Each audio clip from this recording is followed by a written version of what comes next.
yeah. I love that, issuing a challenge right off the jump. Yeah, I'm shameless, man. I love it, man. Well, thank you so much for joining us this weekend here. I know we talked a moment backstage. You already mentioned that you've been here in Chicago. You've performed theater here in Chicago. What does this city mean to you when you get to visit this place? Chicago saved me. Oh, I would love to hear about this. Yeah, I went to college in Manhattan at Juilliard, and I've been acting since I was 10 years old. But I went to they say that now Juilliard is a good program, and I believe them, and I've talked to people who've gone through the program now, they loved it. Back when I went there, it was like the low point, so it was horrible. And they kicked me out after 2 years, and they told you out? Oh yeah, and they said, stop acting, you're no good, and you got to quit before you get bitter.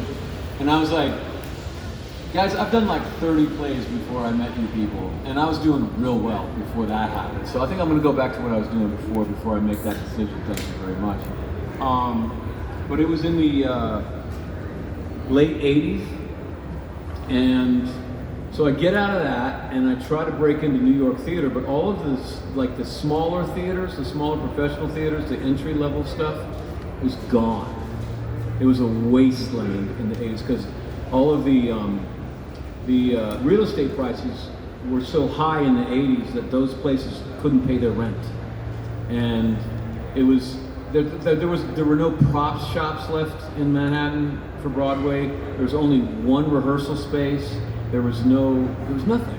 So I just spent a couple years bartending, and kind of the dream was starting to slip away. So there were just like no opportunities in theater at that time in New York? No, man. There was the big Broadway shows, and there was nothing else. And no, well, I mean, when you say nothing or never, you're really treading on thin ice on that. Okay. There was not enough for me to break in. Got it. For sure. So you're bartending. So yeah, and then my girlfriend, who became my first wife and producing partner later on, she just comes to me and she says, it ain't happening here, man. I'm out. And I'm reading things that says Chicago is where it's at, and I'm out. So I'm going to Chicago. If you want to come, you can join me. If you don't want to come, bye. So I followed her out, and I discovered a town that was just bubbling with theater. It was all over the place. I hope it's still like that. Just because of Steppenwolf, you guys have the best theater in the world. That company is amazing. And they started in a church basement. So all of my actor friends just said, guys, if Steppenwolf can start in a church basement, let's go find a church basement and let's start a play. And so it was just fomenting all around. And I did a play called Lysistrata 2411 AD at the Center Theater up in Rogers Park. And it's a Greek comedy about the war between Athens and Sparta, Troy. Anyway, the Peloponnesian War. Anyway, men are fighting again, and the women are sick of it, and they tell the men, no making love until you guys stop fighting. And the men are like, we don't need you, but give it a few weeks, they're like, let's make peace, And so it's this wonderful comedy. But like every Greek play, is designed to be performed with a phallus. We all know what that is, right? How many kids are in the audience right now? Seriously, show of hands. Okay, cool. So,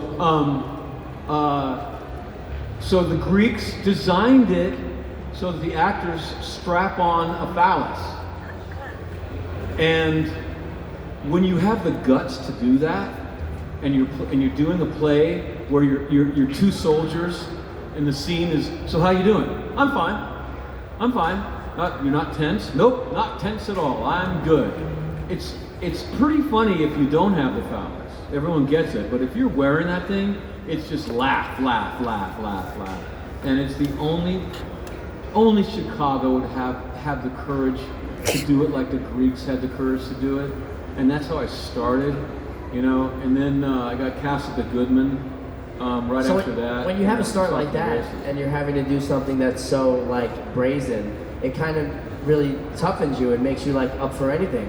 That's the thing, and like I started I had done professional plays before that, but I really started going professionally in Chicago, and that was just my normal. And a lot of the reason that Spike was so shameless and just out there is like, I'm a Chicago theater actor. That's where it all came from. And I love Chicago theater. You guys think, and you're right, you have the best theater in the world. Broadway doesn't touch what's going on in Chicago. Yeah. That's awesome to hear how much Chicago means to you. And I mean, obviously, to be back here this weekend has to bring up so many amazing memories for you. So, when you got your start in theater, how old were you when you started acting in theater? Well, I mean, I was 10 when I started. Okay. Professionally, after I got out of St. Juilliard, 22 to 24. Well, the reason I ask is because, some people struggle to find who they are and what they want to be, but you started, like you said, at 10 years old. So you've always known that entertaining, performing, it was the life for you. How did you discover that? I had not a great childhood, so I had an unhealthy family, and I just remember I was doing a play called The Me That Nobody Knows, which was actually a really good play. It was just coming off of Broadway, and it was inner city kids writing monologues about their life, and then professional Broadway songwriters writing a song about that. So you go out and you do a monologue that hit well because it was written by someone who lived that, and then sing a song about it. And that's the whole play.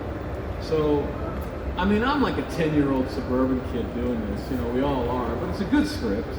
And I'm out on the apron, which is the part of the stage that is closest to the audience, and I'm singing to the audience, Light Sings All Over the World. And it occurs to me that the audience and myself and everyone backstage are basically in the same room.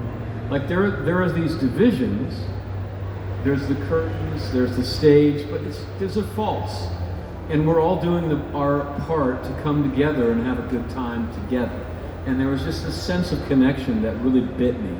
And I felt part of something, part of a group in a healthy way. And I just, to this day, that's what I love. Yeah. There's something like magical and something so fulfilling about live performing. And it's such a big part of your life, not only with acting, but also with music. Well, also with conventions, frankly. Absolutely. Because conventions are one of the few places where we all come together to talk to each other in 3 dimensions, Like, we come together, but we're watching a movie or maybe a concert, and we're all staring not at each other, at something else. But conventions, we actually, hang out and get to know each other. And that is that sense of connection that bit me in the first place. It's one of the reasons I'm so happy when I'm at a convention. Yeah, I was going to ask you about that because, it's one of the places where you get to not only connect with your fans on a one-on-one level, but you really get to just have this deep-seated connection where we get to share so many memories about the project that you've done. Do you have any fan... I feel like, by the way, no, go ahead. I feel like, I'm the ambassador of a really good show, of more than one really good show, and I love talking about it. But I also feel like I'm the bait. Like, I'm just here to get people to buy the entry ticket so that the magic can happen. Because the magic is really when the fans get to know each other, when they form a friendship at a convention. Because I was coming to conventions when I was 13 years old dressed as Spock, right? And the girls liked me because I had the best communicator at the convention. My dad helped me build it. And I was popular for the first time in my life, and I was like, this is it. So, I remember the talkbacks with Leonard Nimoy and the cast. I remember getting an autograph when I could afford it. That was great. But what I really remember, the magic for me in that memory, is meeting other people in the community. Yeah, I think that's one of the best parts of the magic of these conventions is the sense of community. And even though we all have our individual fandoms, we're all here together to celebrate and lift each other up and just become one. It's such a beautiful family. And every city we go to, it's the same thing. We're all here to just share our love for these different entities, these different franchises, these different characters, and to get to meet you in real time and ask you the questions that we've been dying to ask. It's such a privilege for us to get to speak to you, to meet you, to get your autograph, or even just to take a selfie and be like, hey, I met Spike, you know what I mean? Yeah, it's so weird. Like, when I go home and I talk about myself, my friends are like, shut up, man. Talk about yourself all the time. But then go to a convention, like, tell us more. Well, obviously we have so many fans here. We definitely want to get to some of these fan questions. I could sit here and chat with you all day, and maybe we'll catch up a little bit later. But we do have an audience mic if you guys want to step on up. We have someone here to break the ice. Hi, what's your name and what's your question? My name is Nicole, and first of all, I just want to say Shadow Puppets is highly underrated. I absolutely love that movie. The head of 20th Century Fox Casting told me, you get one of those, James. If you make another one, you will never work in this town. And secondly, I don't know if you can talk about it, but can you tell us anything about the continuation of Buffy? You know, in specifics, I probably shouldn't talk about. In general, what I will say is that there are some very talented people that are going to be working on this. Sarah chose very well. Chloe Zhao is one of the most talented director-writers in Hollywood right now. She did a film called Nomadland, which is streamable, and it's an independent drama, and it is amazing. And she also directed a Marvel movie. So she knows character, she knows story, she knows drama, she knows special effects and stunts, and all. She's a perfect person to direct the pilot. And then the Zuckermans are a female team that are going to be the showrunners for the show if it goes to series, and it's going to go to series. Their show right now is Poker Face, which is one of the best shows on television. So, like, the pedigree on this thing is just phenomenal. Every screenwriter in Los Angeles is a Buffy fan. So there is a feeding frenzy of all writers are trying to get on that show. So they're going to have their pick of the best. So it's going to be awesome.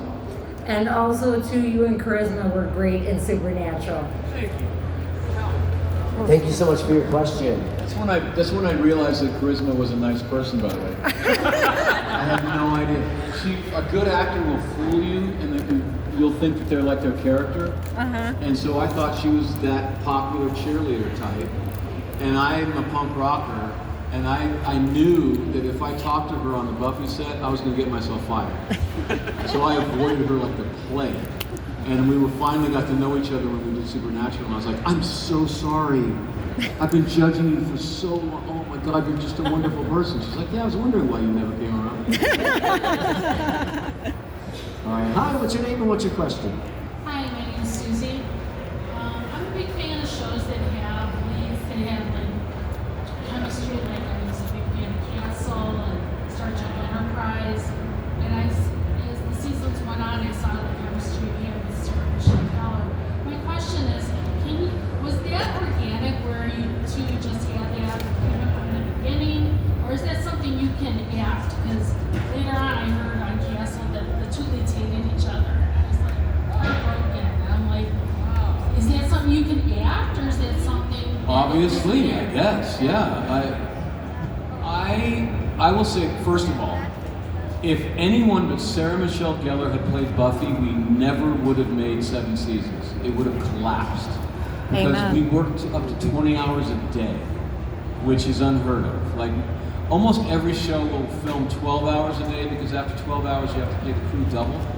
So they don't want to do that. Buffy had enough money, and we were doing a very complicated show. So we were doing 16, 18, and often 20-hour days. Sarah was in almost every scene. Like, I was in about a quarter of the scenes, and I felt like they burnt me to ash.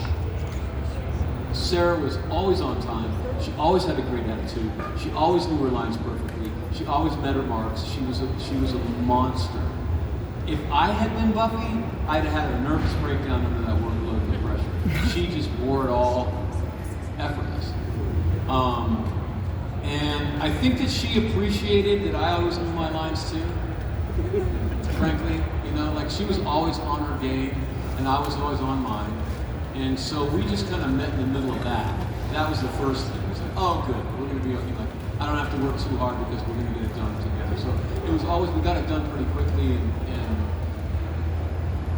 when you're not making it too hard for yourself and you're prepared, you can have fun, basically. So that helped a lot too. And she's just also, she's an amazing person. So like, we always got along really well. And I think that translates. Yeah.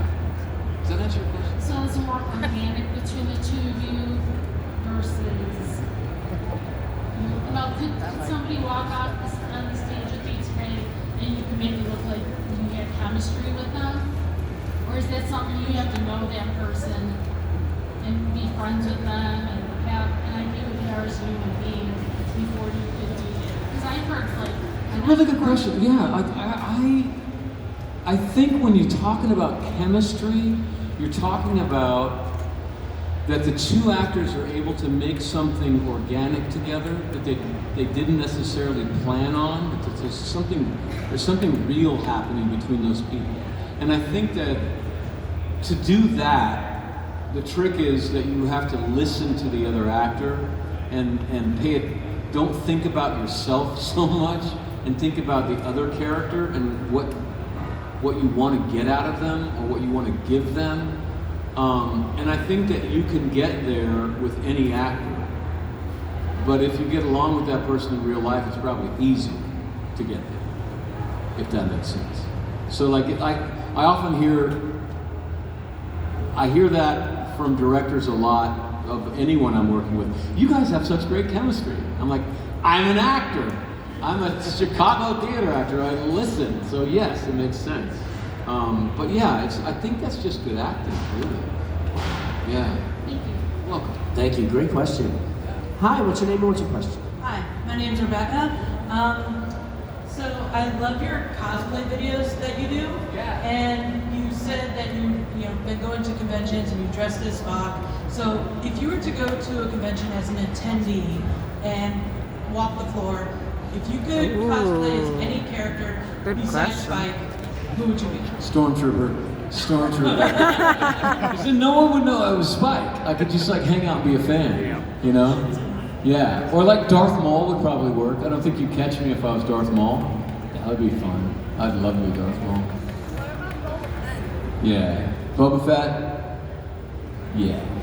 I guess anything you can wear a mask. Not Jango Fett, Boba Fett. Yes, yeah. The original, yeah. All right, hi. What's your name and what's your question? So my name is Kelsey. My mom and I actually just got married at the end of the month. Are you doing another one? She's right here in front. Huge fan. No, I don't think I am, but if you come by the table and you have that ticket, just we'll deal with it at the table. Katie? I think we make that happen. It won't be professional. Come on. Katie, this is Katie, she's amazing. The question, someone missed a photo op, and can they come by the table and get a selfie? I already have it arranged. So we will, oh my gosh, I'm not. Saturday Night Live, no, I'm just kidding. Yes, we will be taking James back to the photo op. If you missed it, we'll see you over there, okay? Awesome. If you want the truth, ask someone who knows. Round of applause, everybody. Look at that. You ask and you shall receive. There you go. She's gonna kill me. She's like a normal person. She's like, I don't need to be on stage.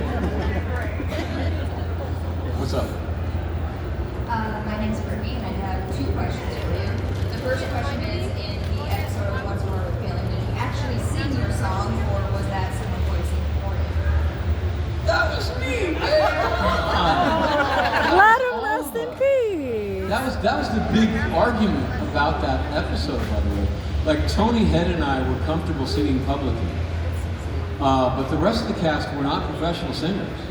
And they had a really good argument that they were being forced to do something that they weren't professional at in front of a professional, like the world, and that their careers were going to be flushed down the toilet. Like Sarah asked, can I juggle chainsaws instead of having to sing? Like that would be safer for my career. And they had a good point, you know?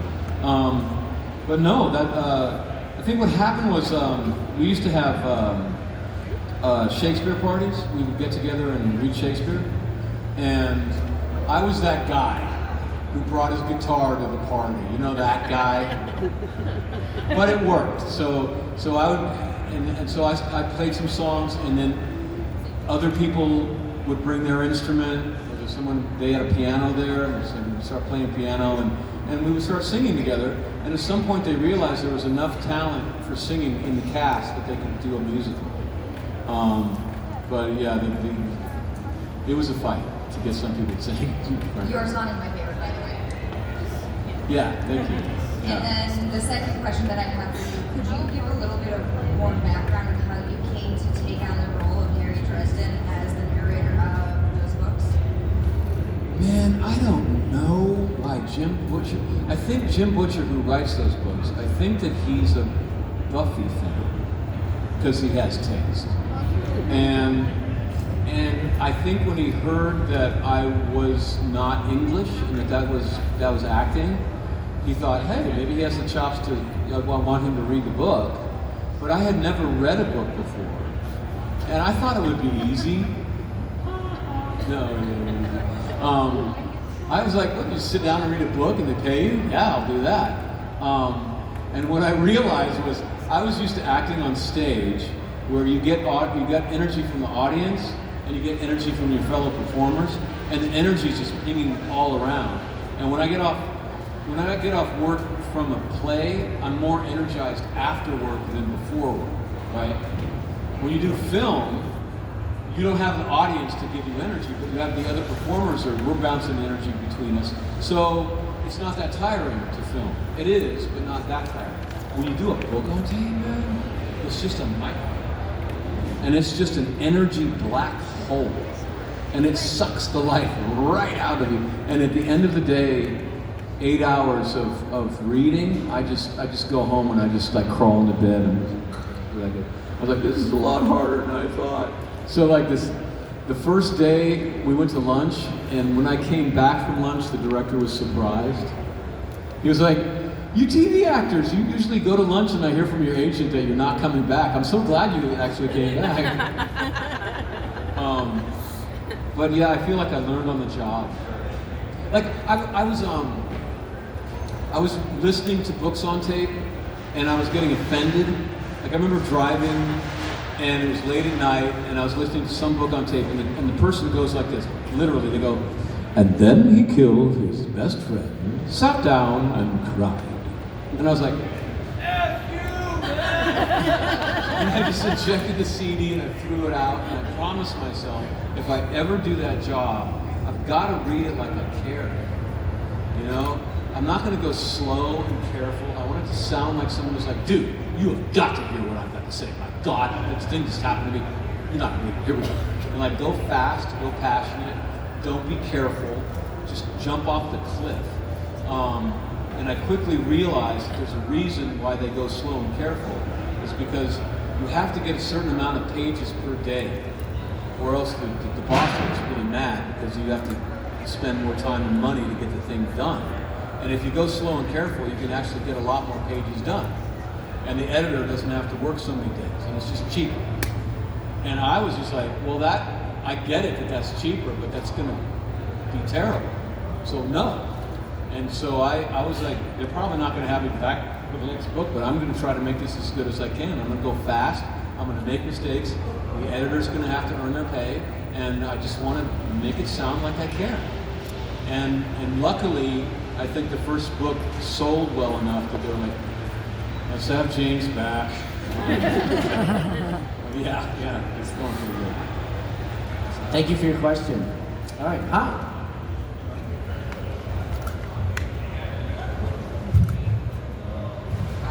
Hey, brother. So my name's Quinn. I'm also a pretty big Dresden Files fan. I actually got into Buffy because of your involvement in Dresden Files. So I always wondered, did you, to narrate Dresden, did you kind of channel your energy from Spike, or kind of channel that character a little, or is that a more unique attachment to you? That's the weird thing. Like the nice thing about Dresden is it's all accents that I'm familiar with, basically. They're all kind of Western European or American accents. And so I can do different, like in a Dresden book, there might be 30 different kind of accents flying around. I've done other books where I've had to do like West African accents and all these like Chinese, Japanese stuff that I would never get. Like it's so weird when I prepare for those books, I'll be doing the dishes, you know, try to get like a Chinese accent together, you know how that's how they do, you know, they sound like this. And my daughter's like, Dad, that's racist. You can't do that. I'm like, I'm preparing for a job, man. I don't care. I don't want to hear that crap. You know, so you gotta be careful with that one. With that being said, it's interesting to me that I don't know that I've done a lower class English accent on Dresden. You know, because in England, if you talk like this, you're lower class and you can't get a cab and no one will pay attention to you. The cops will beat you up if they can, you know.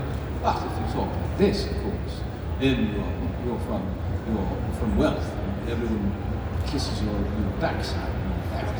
So The Nancy it's really trials. weird that all of the accents on Dresden, all these wizards and stuff, they're all upper class. And I haven't really done, I'd love to do a lower class, more Spike accent. I love that accent, but it just hasn't really been called for. Yeah, binder. So yeah. So write Jim a letter and say we want a lower class guy. Yeah, give us some dirt.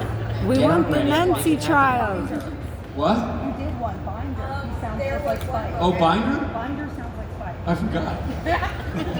What book was that?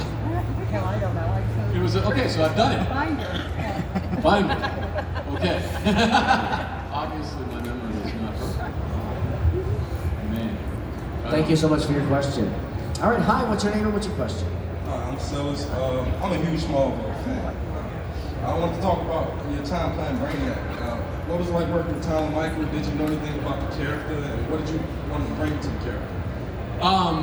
You know, when I got that role, I play a robot, basically, an android, right? And I was like, how do you play a robot? And I started thinking about different robots from different films and television that I thought were really tight. And I was thinking about Data. You know, I thought that Brent, he was obviously android, but he was also a very sophisticated android, and there's a human element to him and everything. And then I realized, like, no, actually, he's a Kryptonian robot. So the technology is going to be so advanced, it's probably going to be more like Blade Runner, where you can't tell the difference between a human being and him. So I don't have to worry about it. You know what I mean? Like, there's no tech, like, just throw that out. Just play a human being. So don't just put that to the side. The delicious thing is that Tom Welling is very intelligent. If you ever meet him, you'll find out, right? And so he told the producers, don't tell me anything that Clark doesn't know. I don't want to have to act like I don't know what's going to happen. I want to not know what's happening. I want to go through this journey as Clark. Such a smart thing to do. Ever since I found out that he did that, I did the same thing ever since then. And other actors that I've told that to, they do it too. It's just a really good idea. So he didn't know that I was Brainiac. He just thought I was Milton Fine. He just thought I was his new dad or something. He thought we were going to be friends. So his reaction was like pretty raw on the show. Yeah. Wow, Yeah. And of course I know that I'm the villain. I know that I'm Brainiac, and I'm just like, I'm going to kill you. I'm going to rip you up. And he's just like, let's talk more about life, Dad. I'm like, sure thing, son. You know, oh my God. It was delicious, and it was real life. Yeah. You did a great job. Thank you, man. Yeah. Great question, thank you so much. All right, hi, One Stefan. thing, if I may, the thing that was frustrating was I was coming from Buffy, where when you do fight day is my favorite day. I love stunts, right? And on Buffy, it's all stunts. It's all you're just standing on concrete and you're just pummeling each other, and it's wonderful. And on Smallville, you come to fight day and Superman punches you, and that's it. That's fighting.